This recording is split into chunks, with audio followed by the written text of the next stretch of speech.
যা কিছুই ঘটুক না কেন বাংলাদেশ ও ভারতের সম্পর্ক অক্ষুণ্ণ থাকবে বলে মন্তব্য করেছেন বাংলাদেশে নিযুক্ত ভারতীয় হাই কমিশনার প্রণয় ভার্মা। মঙ্গলবার আগরতলায় বাংলাদেশের সহকারী হাই কমিশনে হামলার ঘটনার প্রেক্ষাপটে পররাষ্ট্র মন্ত্রণালয়ের জরুরি তলবে হাজির হন ভারতীয় হাই কমিশনার প্রণয় ভার্মা। বিকেল 4টায় ভারপ্রাপ্ত পররাষ্ট্র সচিব এম রিয়াজ হামিদুল্লাহর সাথে প্রায় আধা ঘন্টা কথা হয় তার। পরে প্রণয় ভার্মা সাংবাদিকদের বলেন, ভারত দৃঢ়ভাবে বিশ্বাস করে দুই দেশের সম্পর্ক নির্ভরতার।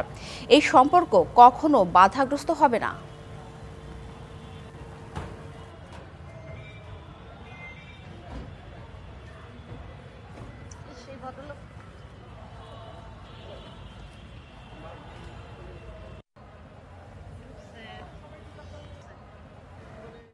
A number of positive developments that have taken place in our relationship in the last few months. যা কিছুই ঘটুক, বাংলাদেশ ভারতের বন্ধুত্বপূর্ণ সম্পর্ক অক্ষুণ্ণ থাকবে।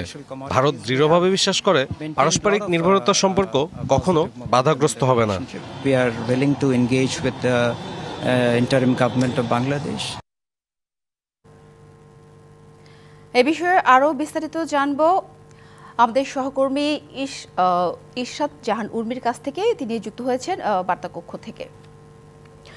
উর্মি, ইতিমধ্যে তো যে আগরতলার ঘটনায় পররাষ্ট্র মন্ত্রণালয়ের জরুরি তলবে গিয়েছিলেন যে ভারতের হাই কমিশনার প্রণয় ভার্মা, কথা হয়েছে এবং উনি বলেছেন যে যাই হোক না কেন সম্পর্ক অক্ষুণ্ণ থাকবে বাংলাদেশ ভারতের মাঝে। তো আপনি তো সেখানে ছিলেন, তো আপনার কাছ থেকে এই বিষয়ে বিস্তারিত জানতে চাই। সাথী, আপনি জানেন যে আসলে বাংলাদেশে এক ধরনের উত্তেজনা কিন্তু এই ভারত বাংলাদেশ সম্পর্ক নিয়ে এখন চলছে। আর আগরতলায় গতকাল যে ঘটনা ঘটেছে সেই ঘটনা ভিয়েনা সনদ ভায়োলেশন বলছেন বাংলাদেশের মানুষ, এবং পররাষ্ট্র মন্ত্রণালয় সংক্রান্ত যারা রয়েছেন তারাও বলছেন একই কথা। কারণ সেখানে আসলে জাতীয় পতাকা, বাংলাদেশের জাতীয় পতাকা নামিয়ে ছিঁড়ে ফেলা হয়েছে, হাই কমিশনের সাইনবোর্ড ভাঙচুর করা হয়েছে, একটা নির্দিষ্ট সংগঠন, যে সংগঠনটার নামের মধ্যেই সংঘর্ষ রয়েছে, সেই সংগঠনের ব্যানারে এই কাজগুলো করা হয়েছে, এবং সেখানে বাংলাদেশের মানুষ স্বভাবতই ক্ষুব্ধ বিষয়টি নিয়ে।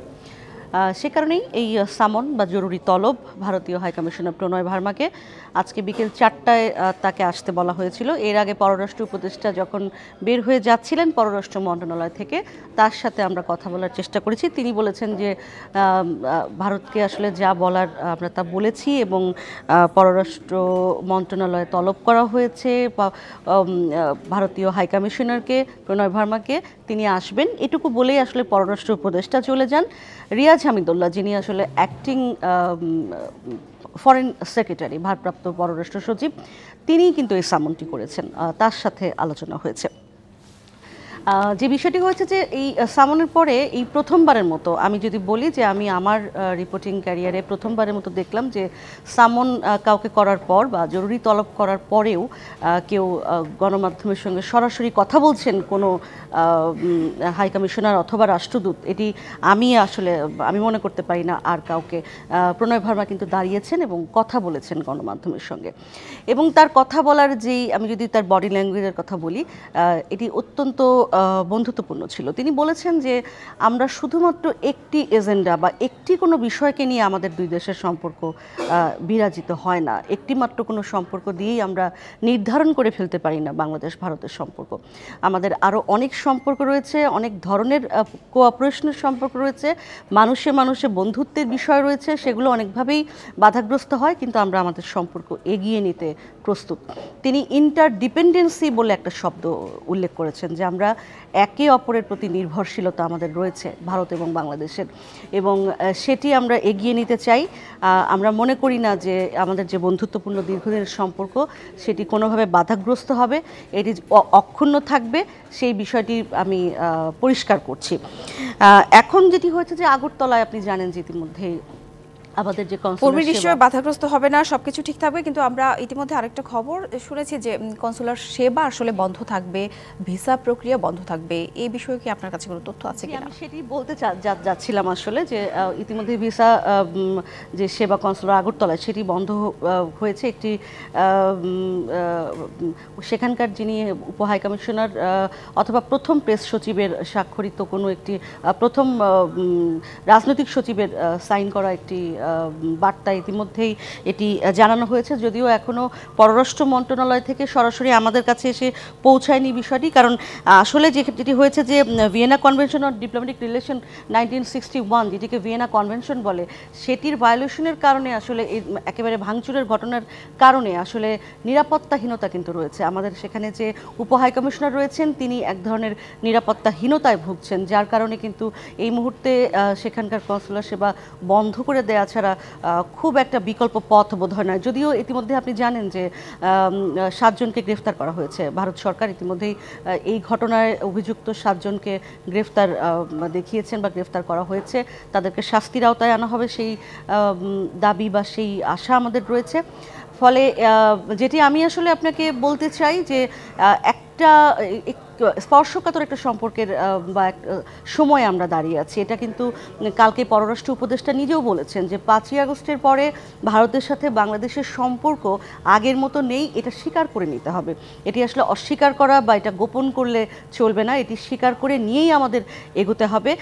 দীর্ঘদিনের দুটি বন্ধু রাষ্ট্র কিন্তু এই অবস্থায় এসে দাঁড়িয়েছে এবং এক ধরনের, আমি যদি বলি যে একটা জ্বলন্ত চুল্লির উপরে এই মুহূর্তে আসলে দুদেশই বসে আছে। দুদেশের জনগণেরই আবেগের ব্যাপার রয়েছে, এখানে অনুভূতির ব্যাপার রয়েছে, পতাকা অবমাননার মতো ঘটনার ব্যাপার রয়েছে। ফলে একটু স্পর্শকাতর সময়ে আমরা এই মুহূর্তে আছি, কিন্তু আশা করি আমরা সীমাবদ্ধতা কাটিয়ে উঠতে পারবো। ধন্যবাদ উর্মি। ভারত যদি বাংলাদেশের হাই কমিশনের সদস্যদের নিরাপত্তা দিতে ব্যর্থ হয় তাহলে ফিরিয়ে আনতে অন্তর্বর্তী সরকারের প্রতি আহ্বান জানিয়েছেন ইসলামী আন্দোলন বাংলাদেশের মহাসচিব ইউনুস আহমেদ। তিনি বলেন, ভারতে যা ঘটানো হয়েছে তা সুস্পষ্টভাবে ভিয়েনা কনভেনশনের লঙ্ঘন। আগরতলায় বাংলাদেশের সহকারী হাই কমিশনে হামলার প্রতিবাদে দুপুরে জাতীয় মসজিদ বায়তুল মোকাররম থেকে এক বিক্ষোভ মিছিল করে ইসলামী আন্দোলন বাংলাদেশ। মিছিলটি নয়াপল্টন এলাকা প্রদক্ষিণ করে আবার বায়তুল মোকাররমে শেষ হয়। এ সময় তিনি অভিযোগ করেন, ভারত গত 16 বছর ধরে বাংলাদেশকে বিভিন্নভাবে ধ্বংস করেছে। জুলাই আগস্টে ছাত্র জনতা তাদের মুখের গ্রাস কেড়ে নেয়াতেই ভারতের অন্তর্জালা শুরু হয়েছে। সমাবেশে অন্যান্যরা ভারতের পণ্য বর্জনের দাবি ওঠান। বক্তারা আরও বলেন, ভারত গায়ে পড়ে বাংলাদেশের সাথে যুদ্ধ বাঁধাতে চাইছে। হাই কমিশন আক্রমণ করো এবং সীমান্তে তোমরা লোক জড়ো করছো। বাংলাদেশের বিভিন্ন সীমান্তে লোক জড়ো হচ্ছে।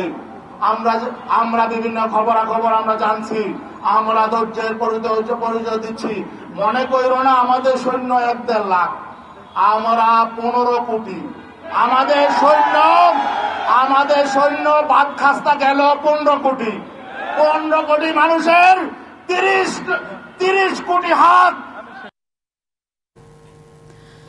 বাংলাদেশের বিরুদ্ধে ভারতীয় অপপ্রচার ও আগ্রাসনের প্রতিবাদে 8 দফা দাবিতে বিক্ষোভ ও সমাবেশ করেছে বৈষম্য বিরোধী কর্মচারী ঐক্য ফোরাম। বিকেলে প্রেস ক্লাবের সামনে এই কর্মসূচিতে বক্তারা বলেন, দেশের মানুষ ভারতের কোনো টিভি চ্যানেল দেখতে চায় না, এটা অবিলম্বে বন্ধ করতে হবে। তারা আরও বলেন, বাংলাদেশে অবৈধভাবে 14 লাখ ভারতীয় কাজ করছে এবং প্রতি বছর তারা হাজার হাজার কোটি টাকার বিদেশি মুদ্রা পাচার করে নিয়ে যাচ্ছে। তাই দ্রুত তাদেরকে চাকরি থেকে বিদায় দিতে হবে। গায়ে পড়ে ঝগড়া করতে এলে বাংলাদেশের মানুষ ভারত বিমুখ হবে বলে মন্তব্য করেছেন নৌ পরিবহন উপদেষ্টা অবসরপ্রাপ্ত brigadier general M Sakhawat Hossain. দুপুরে চাঁদপুর আধুনিক নৌ টার্মিনালের কাজ পরিদর্শন শেষে তিনি একথা বলেন।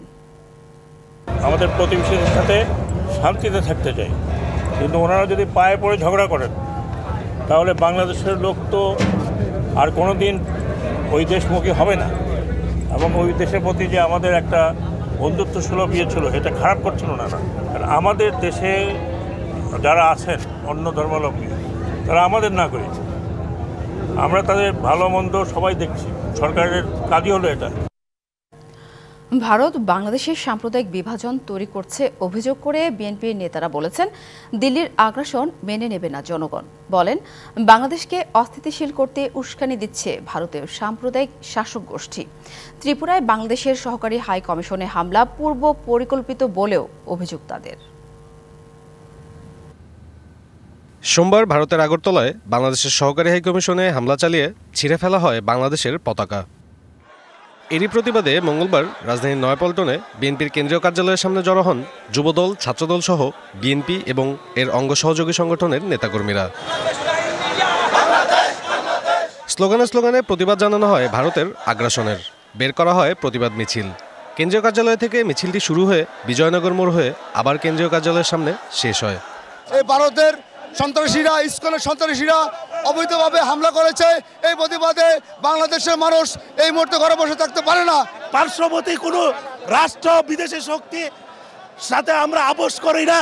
আমরা স্বাধীন বাংলাদেশ হিসাবে মাথা উঁচু করে দাঁড়ানোর জন্য আজকে আমরা রাস্তায় নেমে এসেছি। এর আগে ঘটনার প্রতিবাদ ও নিন্দা জানিয়ে বিএনপির সিনিয়র নেতা রুহুল কবির রিজভী বলেন, বাংলাদেশের বিরুদ্ধে সরাসরি অবস্থান নিয়েছে ভারত। বিজেপি ভারতকে ধর্মীয় উগ্রবাদী রাষ্ট্রে পরিণত করেছে। বাংলাদেশ ভারতের মতো উগ্রবাদী কোনো ধর্মীয় রাষ্ট্র নয়। ভারতের রাষ্ট্রীয় পৃষ্ঠপোষকতায় বাংলাদেশের বিরুদ্ধে ক্রমাগত অপপ্রচার চালানো হচ্ছে। ভারত কখনোই সহাবস্থানের লিটারেসি আয়ত্ত করেনি, যে কারণেই আশপাশের দেশগুলোর পরিচিত পরিপার্শ্বকে উপেক্ষা করে আগ্রাসনের পথ ধরে। বাংলাদেশে নয়, পরিস্থিতি নিয়ন্ত্রণে ভারতে জাতিসংঘের শান্তিরক্ষী বাহিনী পাঠানোর দাবিও জানান রিজভী। আর যুক্তরাজ্য সফরে থাকা বিএনপি মহাসচিব মির্জা ফখরুল ইসলাম আলমগীর ভারতের এই আগ্রাসী ভূমিকার তীব্র নিন্দা জানিয়ে বিবৃতিতে বলেছেন, এটি পূর্ব পরিকল্পিত। সাব্বির রোজ, ডিবিসি নিউজ, ঢাকা। ত্রিপুরার আগরতলায় বাংলাদেশের সহকারী হাই কমিশনে হামলা, ভাঙচুর ও জাতীয় পতাকা নিয়ে টানা হেচড়ায় জড়িত সন্দেহে আটক করা হয়েছে 7 জনকে। এছাড়া 3 পুলিশ সদস্যকে বরখাস্ত করা হয়েছে। ভারতের গণমাধ্যম জানাচ্ছে, পুলিশের 3 উপপরিদর্শককে বরখাস্তের পাশাপাশি একজন ডেপুটি এসপিকে দায়িত্ব থেকে সরিয়ে দেওয়া হয়েছে। কর্মকর্তারা জানিয়েছেন, হামলার ঘটনায় আগরতলার নিউ ক্যাপিটাল কমপ্লেক্সের থানায় পুলিশ বাদী হয়ে একটি মামলা করেছে। এ ব্যাপারে তদন্ত শুরু হয়েছে এবং আইন অনুযায়ী ব্যবস্থা নেবে। সোমবার দুপুরে আগরতলায় বাংলাদেশের সহকারী হাই কমিশন প্রাঙ্গণে হামলা করে হিন্দু সংঘর্ষ সমিতি নামের একটি সংগঠনের সমর্থকেরা। ঘটনাটিকে দুঃখজনক বলে বর্ণনা করেছে ভারতের পররাষ্ট্র মন্ত্রণালয়। বাংলাদেশের সহকারী হাই কমিশনের নিরাপত্তায় আধার সামরিক বাহিনী মোতায়েন করা হয়েছে। ক্ষুব্ধ প্রতিক্রিয়া জানিয়ে বাংলাদেশ পররাষ্ট্র মন্ত্রণালয় থেকে বলা হয়েছে, এই হামলা পূর্ব পরিকল্পিত। সীমান্তে যে কোনো ধরনের অনাকাঙ্ক্ষিত পরিস্থিতি বা অপতৎপরতা রোধে পুরোপুরি প্রস্তুত ও সতর্ক রয়েছে বর্ডার গার্ড বাংলাদেশ বিজিবি। মঙ্গলবার বিজিবির সদর দপ্তর থেকে পাঠানো এক বিজ্ঞপ্তিতে এ তথ্য জানানো হয়েছে। সোমবার ভারতের আগরতলায় বাংলাদেশের সহকারী হাই কমিশনে হামলা, ভাঙচুর ও জাতীয় পতাকা নিয়ে টানা হেচড়ার ঘটনা ঘটে। এই ঘটনার প্রতিবাদ জানিয়ে বিবৃতি দেয় বাংলাদেশের পররাষ্ট্র মন্ত্রণালয়। রাজধানীর গুলশানে চেয়ারপারসনের রাষ্ট্র কাঠামো মেরামতের 31 দফা ও জনসম্পৃক্ততা শীর্ষক বেসরকারি বিশ্ববিদ্যালয় শিক্ষার্থী প্রশিক্ষণ কর্মশালা চলছে। এতে ভার্চুয়ালি যুক্ত হয়েছেন বিএনপির ভারপ্রাপ্ত চেয়ারম্যান তারেক রহমান। সরাসরি দেখে নেব তার বক্তব্য। উনি আমাকে হঠাৎ করে বললেন যে, তারেক সাহেব, এই গাছটা ওরা কেটে ফেলতে চাচ্ছে, কিন্তু এই গাছটা মাত্র 2টো আছে বগুড়ায়, পুরো বগুড়ায় জেলে, এবং এটা 150 বছরের পুরনো গাছ, এটা বোধহয় কাটা ঠিক হবে না। আমি তাৎক্ষণিকভাবে ইঞ্জিনিয়ারকে ডাকলাম, বললাম যে, দেখেন, এটা তো এই গাছটা, এই ব্যাপার, এই গাছটা আপনারা কেটেন না, এই গাছটা থাকুক, 150 বছরের পুরনো গাছ, এই গাছটা কেটে ফেললে তো আমরা পাবো না, অন্তত আমাদের জীবন দশাতে পাবো না আমরা। গাছটা কাটা হয়নি। খুব দুঃখজনক ভাবে কিছুদিন আগে আমি শুনলাম যে ওখানে যারা ছিল, এই যে স্বৈরাচারে সরকারের সময় যারা ছিল, তারা ওইটাকে আবার কিছু করতে গিয়ে, খুব কাজ দেখাতে গিয়ে গাছটাকে কেটে ফেলেছে তারা। তো শোনার পরে খুব খারাপ লেগেছে আমার কাছে ব্যাপারটা। এনিওয়ে, এরা তো কি করেছে এটা আপনারা দেখেছেন। বগুড়া থেকে রংপুর যাওয়ার যে রাস্তাটা ছিল, রাস্তা বড় করার নাম করে, আপনাদের নিশ্চয়ই অনেকের মনে আছে, রংপুরে যাদের বাড়ি আছে, বগুড়ার উপর দিয়ে যারা গিয়েছেন রংপুরে, আপনারা দেখেন যে রাস্তার দুপাশে কেমন গাছ ছিল। আমি কিছুদিন আগে ছবি দেখলাম, কেটে সাফা করে ফেলেছে, একদম ধুধু মরুভূমির মতো। আমাদেরকে আমাদের সেই গাছের সেই যে ছায়া, সেই যে চিত্র, এটি আমাদেরকে যে কোনো মূল্যে ফিরিয়ে আনতে হবে। এটি শুধু ফিরিয়ে আনতে হবে আমাদের নিজেদের চোখের সৌন্দর্যের জন্য না, আমাদের দেশকে রক্ষা করতে হলে, দেশের মানুষকে রক্ষা করতে হলে, বহু প্রাকৃতিক দুর্যোগ থেকে রক্ষা করতে হলে। যেটা সমস্যা দেখা দিচ্ছে যে গ্লোবাল ওয়ার্মিং এর জন্য আস্তে আস্তে কিন্তু সমুদ্রের পানি বাড়ার ফলে এবং বিভিন্ন রিসার্চে দেখা যাচ্ছে বাংলাদেশের অনেকাংশ ডুবে যাবে একসময়। আমাদের এইগুলা থেকে যদি কিছুটা হলেও পরিবর্তন করতে সক্ষম হয়, আমাদেরকে গাছ সেটা সাহায্য করবে, সহযোগিতা করবে। এই মুহূর্তে আজকে হচ্ছে গিয়ে ডিসেম্বরের 3 তারিখ। আমার মনে হচ্ছে যখন আমরা স্কুলে পড়তাম ডিসেম্বরের 3 তারিখ সোয়েটার কোট পরে আমরা বসে থাকতাম, বাট আমি দেখতে পাচ্ছি না এখানে কারো শরীরে তেমন গরম কাপড় আছে। 2009 থেকে 2024 সালের এপ্রিল পর্যন্ত আওয়ামী লীগ সরকারের টানা 15 বছরে সরকারি সেবা পেতে জনগণকে ঘুষ দিতে হয়েছে 1,46,252 কোটি টাকা। এছাড়া 2023 সালে 70.9% খানা বা পরিবার দুর্নীতির শিকার হয়েছেন। ওই বছর সর্বোচ্চ দুর্নীতিগ্রস্ত 3টি খাত হচ্ছে পাসপোর্ট, বিআরটিএ এবং আইন শৃঙ্খলা রক্ষাকারী বাহিনী সংস্থা। টিআইবির প্রতিবেদনে এমন চিত্র উঠে এসেছে। সরকারি সেবা পাওয়া নাগরিকদের অধিকার, অথচ এই সেবা পেতে বাধ্য হয়ে দিতে হচ্ছে ঘুষ। 2023 সালে দেশের মানুষ সবচেয়ে বেশি দুর্নীতির শিকার হয়েছেন পাসপোর্ট সেবা নিতে গিয়ে। মঙ্গলবার টিআইবি প্রকাশিত সেবা খাতে দুর্নীতি জাতীয় খানা জরিপ 2023 শীর্ষক প্রতিবেদনে উঠে এসেছে শুধু পাসপোর্ট অফিসই নয়, দুর্নীতির শীর্ষ খাতের তালিকায় দ্বিতীয় বিআরটিএ এবং তৃতীয় আইনশৃঙ্খলা রক্ষাকারী সংস্থা। এরপর বিচারিক সেবা, ভূমি, স্বাস্থ্য, স্থানীয় সরকার প্রতিষ্ঠান সহ দুর্নীতি ও ঘুষের 18টি খাত চিহ্নিত করা হয়েছে। প্রতিবেদনে উঠে এসেছে গত বছর দুর্নীতির শিকার হয়েছেন 70.9% খানা বা পরিবার, 77.2% পরিবার বাধ্য হয়ে ঘুষ দিয়েছেন। যে খাতগুলোতে সবচেয়ে বেশি দুর্নীতি নিয়ন্ত্রণের এখতিয়ার এবং দায়িত্ব, সেই খাতগুলো যখন দুর্নীতিতে নিমজ্জিত থাকে তখন মানুষের হতাশা যেরকম সৃষ্টি হয়, একইভাবে দুর্নীতির প্রাতিষ্ঠানিককরণ হয়ে থাকে। গ্রামাঞ্চলের জনগণ তুলনামূলকভাবে শহরাঞ্চলের তুলনায় বেশি দুর্নীতির শিকার হয়েছেন। গত বছরে সাধারণ মানুষের 10,902 কোটি টাকা ঘুষ হিসেবে ঢুকেছে সেবা খাতে দুর্নীতিবাজদের পকেটে। আর 2009 থেকে চলতি বছরের এপ্রিল পর্যন্ত সরকারি সেবা পেতে 1,46,252 কোটি টাকা দিতে হয়েছে জনগণকে। শুধুমাত্র সেবা খাতের ঘুষ লেনদেনের জন্য 1,46,252 কোটি টাকা ঘুষ দিতে হয়েছে বাংলাদেশের সাধারণ মানুষকে। যারা সেবা প্রদানকারী তাদের তদারকির ঘাটতির কারণে তারা অনিয়ম দুর্নীতিতে নিমজ্জিত থাকেন এবং তাদেরকে জবাবদিহিতার যারা জড়িত তাদেরকে জবাবদিহিতার আওতায় আনা হয় না, সেটার কারণে দুর্নীতির ব্যাপকতা এবং গভীরতা বাড়তে থাকে। টিআইবির নির্বাহী পরিচালক মনে করেন সেবা খাতে দুর্নীতিবাজদের বিরুদ্ধে কঠোর আইনি ব্যবস্থাই কমাতে পারে দুর্নীতি। মূল কথাটা হচ্ছে যে দুর্নীতির বিরুদ্ধে শাস্তিমূলক ব্যবস্থা গ্রহণ করা হয় না, সেই কারণে দুর্নীতি ব্যাপকতা গভীরতা সবচেয়ে বেশি। Aditya Arafat, DBC news, Dhaka. এ বিষয়ে আরও বিস্তারিত জানার চেষ্টা করব। আমাদের সাথে বার্তা কক্ষ থেকে যুক্ত হয়েছেন সহকর্মী আদিত্য আরাফাত। আদিত্য, বিভিন্ন সময় সেবা খাতে তো দুর্নীতির কথা শোনা যায়, আর প্রতিবেদনে তো দুর্নীতির স্পষ্ট একটা চিত্র আমরা দেখতে পারলাম যে দুর্নীতির শিকার সবচেয়ে বেশি পাসপোর্ট সেবায় ঘুষ দিতে হয়, বিচারিক সেবায়, অন্যান্য আইনশৃঙ্খলা বাহিনীর বিষয় তো রয়েছে। তো আসলে এই দুর্নীতিগুলো কিভাবে হয় আর যারা জড়িত তাদের কি চিহ্নিত করা হয় কিনা? হ্যাঁ সাথী, আপনাকে প্রথমে যে তথ্যটা দিয়ে আমি শুরু করতে চাই। 2023 সালে জাতীয় পর্যায়ে প্রাক্কলিত মোট ঘুষের পরিমাণ 10,902 কোটি টাকা। 10,902 কোটি টাকা, অর্থাৎ যারা সরকারি সেবা নিতে পুলিশে, তারপর সরকারি বিভিন্ন সেবা সংস্থা যেগুলো রয়েছে, পাসপোর্ট সহ, বিআরটিএ সহ বিভিন্ন প্রতিষ্ঠানে, এইসব প্রতিষ্ঠানে সাধারণ মানুষ, দেশের জনগণ সেবা নিতে গিয়ে 10,902 কোটি টাকা তাদেরকে ঘুষ দিতে হয়েছে, যা 2023-24 অর্থ বছরের জাতীয় বাজেটের 1.43% এবং বাংলাদেশের যে জিডিপি রয়েছে সেই জিডিপির 0.22%। এটি মোটা দাগে এই টিআইবির প্রতিবেদনে উঠে এসেছে।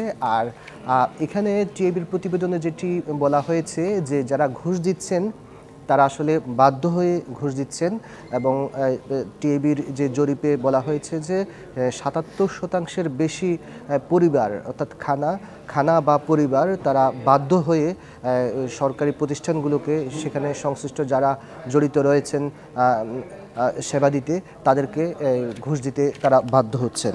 আর আরেক কিছু বিষয় আমি আপনাকে জানিয়ে রাখি যে সেবা খাতের দুর্নীতির শিকার পরিবারের সংখ্যা ৭০.৯%। এর মধ্যে আমি আজকের যে প্রতিবেদনটি আপনি একটু আগে দেখেছেন এর বাইরের কিছু তথ্য আপনাকে দিতে চাচ্ছি। এর মধ্যে গ্রাম পর্যায়ে ৭১.৮% মানুষ সেবা খাতে দুর্নীতির শিকার এবং ৬৯% মানুষ শহরে দুর্নীতির শিকার। এছাড়া সেবা খাতে ঘুষের শিকার পরিবারের সংখ্যা ৫০.৮% এবং গ্রাম পর্যায়ে ৫২.৪% মানুষ ঘুষের শিকার এবং শহর পর্যায়ে ৪৭.৪% মানুষ ঘুষের শিকার। অর্থাৎ দুর্নীতি এবং ঘুষের শিকার মানুষ শহরের তুলনায় গ্রামে সবচেয়ে বেশি। এছাড়া শহরের মানুষকে সবচেয়ে বেশি ঘুষের হার প্রদান করতে হয়, ঘুষ বেশি তারা প্রদান করছেন।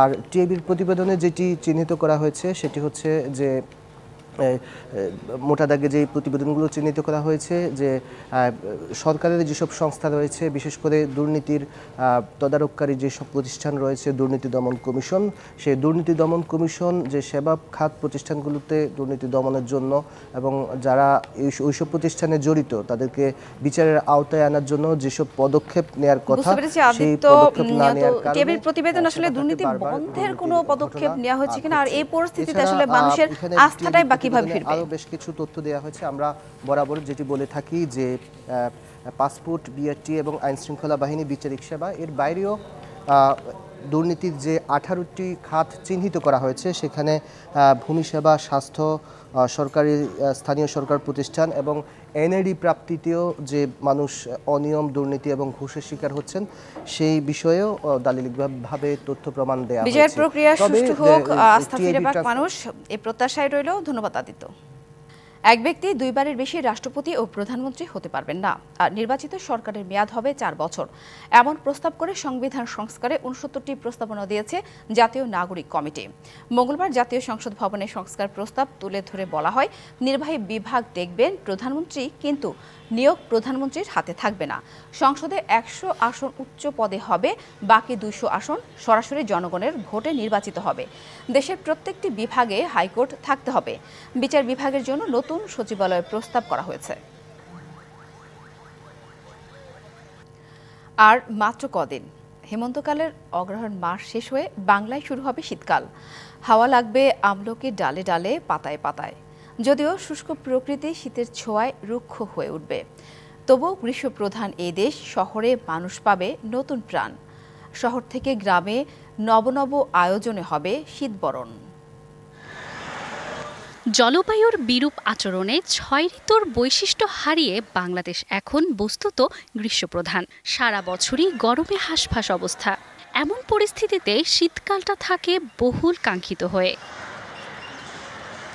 ষড়ঋতুর বাংলাদেশে শীতকাল আসতে এখনো কয়েকদিন বাকি, তবে প্রকৃতি এরই মধ্যে রূপ বদলে নিয়েছে। উত্তর থেকে বইতে শুরু করেছে হিমেল হাওয়া, তারই ছোঁয়া নিতে প্রস্তুত নগরবাসী। বাংলাদেশের দরকার সবচেয়ে বেশি শীতটা, কারণ গরমে আমাদের যে ক্লাইমেট চেঞ্জটা আমাদের এটা অনেক ক্ষতি করে ফেলছে। সো যদি শীতটা থাকে তাহলে আমাদের ওয়েদারটা একটু কুল, ওয়ার্ম থেকে একটুখানি কুল থাকলে ভালো হবে। ঢাকা হচ্ছে আমাদের গ্রাম সাইডের তুলনায় শীতটা কিঞ্চিত পরিমাণ কম। এখন মনে একটু দেরিতে আসতেছে শীতটা, এইবার আমার ধারণা আর কি। শীতকালে তো শীতের মজাই আলাদা ছিল। ব্যস্ততম মহানগরে প্রকৃত রূপ নিয়ে শীত আসে না। ডিসেম্বরেও নেই শীতের স্বাভাবিক চিত্র। তবে সকালের স্নিগ্ধ রোদে প্রিয়জনের সাথে জমে ওঠে চায়ের আড্ডা।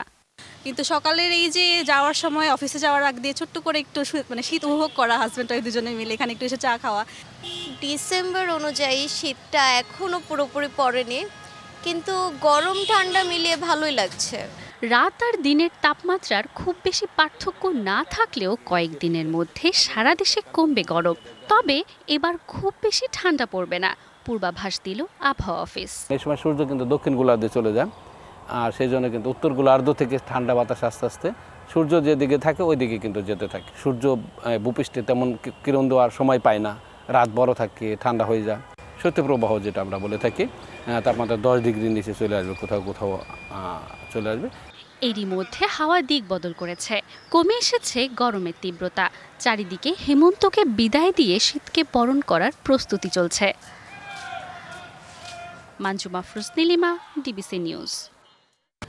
অবৈধ প্রবাসীদের বৈধ হওয়ার সুযোগ দিচ্ছে সৌদি সরকার। চলতি বছর 1 ডিসেম্বর থেকে 2025 সালের 29 জানুয়ারি পর্যন্ত তাদের বৈধ হওয়ার সুযোগ দেওয়া হয়েছে। এই সুযোগ কাজে লাগানোর আহ্বান জানিয়েছে বাংলাদেশ দূতাবাস। রিয়াদে অবস্থিত বাংলাদেশ দূতাবাস বিষয়টি নিশ্চিত করে জানায়, সৌদি আরবে নানা কারণে কফেল বা কোম্পানি থেকে বিচ্ছিন্ন হয়ে গেছেন, তাদের জন্য এ বৈধ হওয়ার সুযোগ দিয়েছে সৌদি সরকার।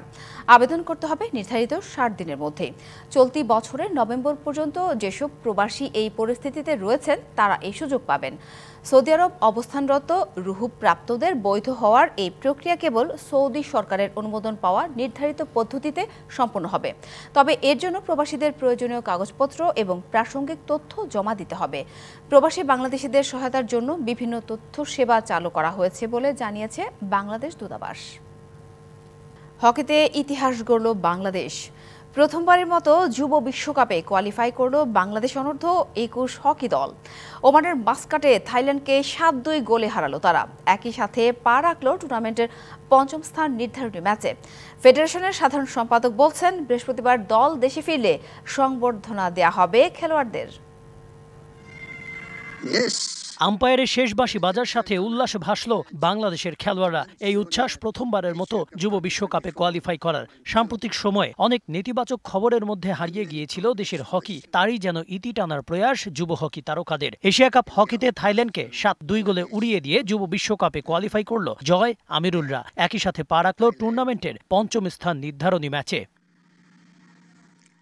জাতীয় দল বা যুব দল কোনো পর্যায়েই থাইল্যান্ডের বিপক্ষে বাংলাদেশের হারের রেকর্ড নেই। ওমানের মাস্কাটে এদিনও থাই যুবাদের বিপক্ষে পরিষ্কার আধিপত্য বাংলাদেশের। 3য় মিনিটে মোহাম্মদ জয়ের ফিল্ড গোলে এগিয়ে যায় বাংলাদেশ। এরপর আমিরুল ইসলামের পেনাল্টি কর্নারে 2-0 গোলে এগিয়ে থেকে প্রথম কোয়ার্টার শেষ করে তারা। দ্বিতীয় কোয়ার্টারে আবদুল্লাহ স্কোরলাইন 3-0 করেন, তবে থাইল্যান্ডের হয়ে 1 গোল শোধ দেন অধিনায়ক কৃত সাদা।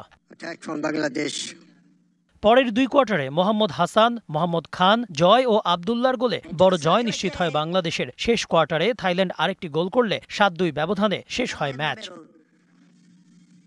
শত সীমাবদ্ধতার মাঝে এই জয়কে বিশেষ কিছু বলছে হকি ফেডারেশনের নতুন অ্যাডহক কমিটি। সাধারণ সম্পাদক বললেন, খেলোয়াড়দের সংবর্ধনার পাশাপাশি ভবিষ্যতে তারকা হিসেবে গড়ে তোলার প্রস্তুতি নেওয়া হচ্ছে। আমার দৃঢ় বিশ্বাস এই রেজাল্টটা আমাদের যারা হকিতে যারা খেলাধুলা করে, যারা হকির ভালোবাসে, ওদেরকে সবাইকে অনুপ্রাণিত করবে। 4 থেকে 5 মাসের কমে প্রশিক্ষণে একটা টিম একটা ওয়ার্ল্ড কাপ খেলতে যেতে পারে না। এই টিম যদি 5 মাস প্রশিক্ষণ করে, আমাদের মানে করাতে হবে। এর জন্য কিন্তু আমাদের যারা বড় বড় স্পন্সর্স আছেন ওনাদেরকে আগায় আসতে হবে। বুধবার 5ম স্থান নির্ধারণী ম্যাচ খেলার পর বৃহস্পতিবার দেশে ফিরবে যুব হকি দল। এরপরই ফেডারেশনের পক্ষ থেকে দলকে দেওয়া হবে সংবর্ধনা। Kanak Mahmud, DBC news. DBC সংবাদে এই ছিল এখনকার মতো। ডিবিসি নিউজের সংবাদগুলো পড়তে ভিজিট করুন dbcnews.tv আর ভিজিট করুন ডিবিসি নিউজের ফেসবুক পেজ এবং ইউটিউব চ্যানেল। ডিবিসির সঙ্গেই থাকুন।